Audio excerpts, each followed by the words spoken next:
Olá, amigos, tudo bem? Bem-vindos à TV LFG, bem-vindos ao programa LFG Convida. Nessa semana muito especial, vamos comemorar os 20 anos do Estatuto da Criança e do Adolescente com muitas reflexões. E no programa de hoje, nós contamos aqui com o Dr. Ricardo Cabezon, que é professor, mestre em Direito, coordenador estadual do curso de capacitação e aprimoramento na área infanto-juvenil para os defensores públicos do Estado de São Paulo. O professor Ricardo também é membro do Conselho Estadual de Atendimento Socioeducativo ao Adolescente, do Conselho Estadual de Defesa dos Direitos da Pessoa Humana, CONDEP, e da Comissão Municipal de Enfrentamento à Violência, Abuso e Exploração Sexual contra Crianças e Adolescentes. Além de tudo isso, preside a Comissão de Direitos da Criança e do Adolescente desde o ano de 2005. Uma pessoa com vasta experiência aqui na luta pelos direitos, da defesa dos direitos da criança e do adolescente. Dr. Ricardo, é um prazer tê-lo aqui conosco no LFG Convida.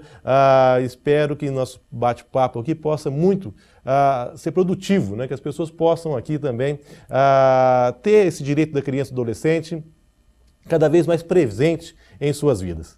Nós que agradecemos o convite desde o primeiro momento, né, por estar aqui nesse meio de veiculação tão importante para todos nós.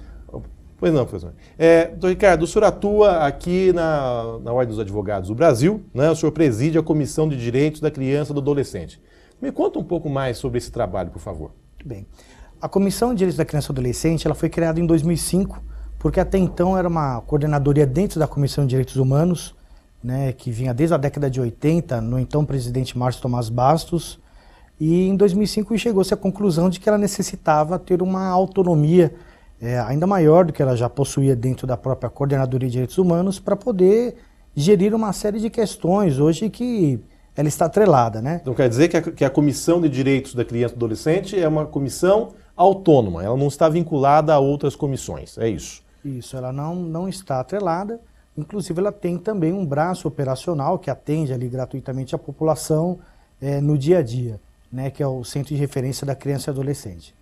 Então a comissão conta com um centro de referência. E esse centro de referência, ele recebe denúncias de abuso, de maus tratos, alguma coisa nesse sentido, doutor? Sim, quem está à frente do centro de referência, e nós temos o maior orgulho por contar com essa exímia profissional, a doutora Lia Junqueira. A doutora Lia, ela fez parte das discussões anteprojeto lá do Estatuto da Criança e Adolescente. É uma pessoa que só lá no SERC atendeu já mais de 40 mil casos de abuso sexual e é um processo inteiramente gratuito. Nós atendemos lá na Brigadeiro Luiz Antônio.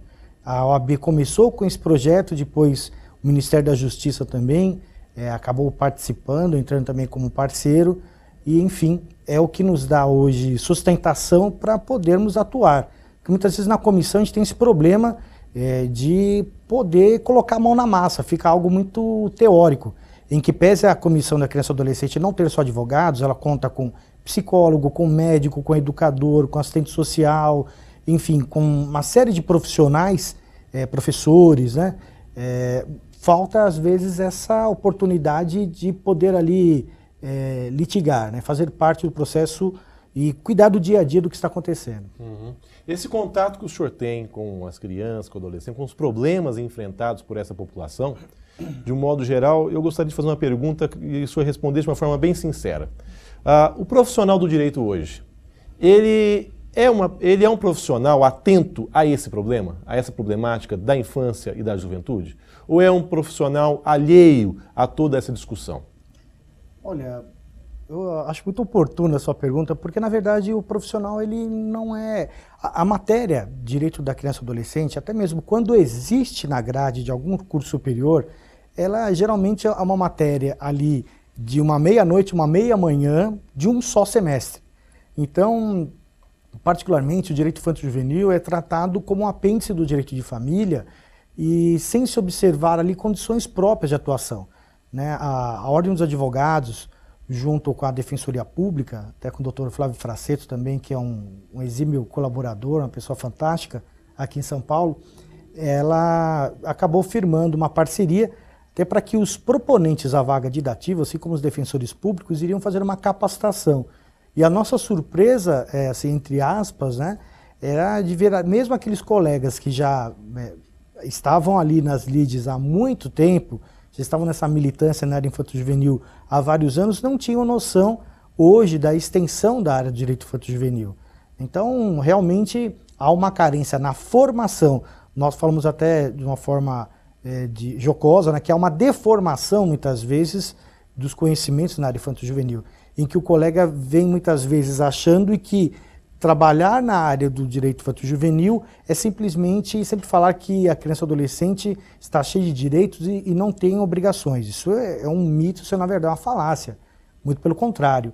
É buscar o melhor e mesmo quando ali há a possibilidade de ter ali uma medida socioeducativa, uma medida protetiva aplicada, é ir pela medida, desde que ela seja favorável ali ao aprendizado, seja favorável à reeducação do infante, né, ou do adolescente, sobretudo do adolescente. O senhor tocou num tema que é um tema muito caro e o senhor até fez menção ao advogado, esse papel, por exemplo, na defesa dos interesses da criança e adolescente, no caso de ato infracional, né? Eu, particularmente, eu já atuei na Procuradoria de Assistência Judiciária aqui em São Paulo, ainda era PJ, né, antes da Defensoria Pública, e tive um contato com essa matéria enriquecedor, né?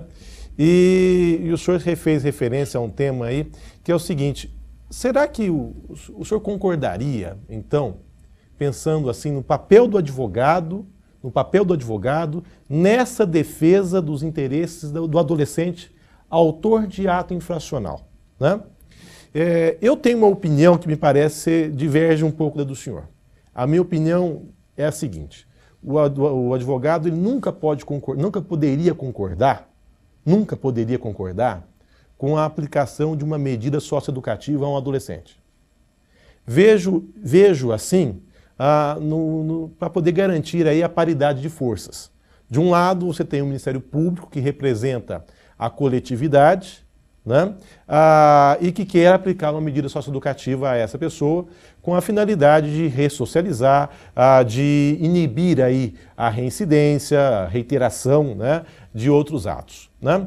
E temos também o posicionamento, como o senhor fez alusão, de alguns profissionais no sentido de que não, o defensor ele pode concordar sim, eventualmente, com algumas medidas voltadas à infância, ao adolescente autor de ato infracional. Gostaria que o senhor falasse um pouco mais disso. O senhor adere a esse posicionamento que eu me referi, ou o senhor, em verdade, teria aí um outro posicionamento diferente, como, de fato, o advogado ele poderia concordar com uma medida socioeducativa ao adolescente? Eu entendo que a casuística ela deve ser sempre analisada como ali uma situação própria. Então, por exemplo, numa situação em que o Ministério Público ele verifica que é caso de internação, né, e nós temos, por exemplo, a possibilidade de aplicar ali uma liberdade assistida, nós temos a possibilidade de aplicar uma prestação de serviços à comunidade. Eu acredito que o profissional ele tem que ver o que é melhor, o que se enquadra ao caso concreto ali de uma melhor maneira, né, no geral. Então ele pode optar ali por uma outra medida socioeducativa que atente ali para as condições, para a situação que está ocorrendo efetivamente. Há um problema muito forte aqui em São Paulo, que é justamente a malha, entre aspas, protetiva da criança e adolescente. Então, muitas vezes nós encontramos jovens aliciados e completamente comprometidos com a criminalidade organizada. De tal forma que se ele volta ali para a sua localidade onde ele reside, ele não tem mais uma semana de vida, porque já é um devedor contumaz ali de dívida de droga. Então tem uma série de fatores e às vezes diante da escassez de órgãos que possam acolher, que muitas vezes o defensor ele tem que estar atento para que naquela busca do melhor direito ele acabe, de certa forma, sentenciando aquele jovem que muitas vezes marionete do crime organizado, marionete ali de uma sociedade de consumo, ele se vê completamente vulnerável, né, a se vitimizar ali gratuitamente por uma defesa apenas de, olha, mas ele não pode ter essa medida socioeducativa. Então eu vejo assim que tem que ter um bom senso, não levar para adotar uma premissa já prefixada e ver sempre o caso concreto, porque a situação hoje é extremamente difícil, aqui eu digo no estado de São Paulo, nessa área nossa, né, infanto-juvenil. Como advogado defensor, ele deve ter então essa perspicácia no caso concreto de verificar aí a necessidade desse adolescente, né?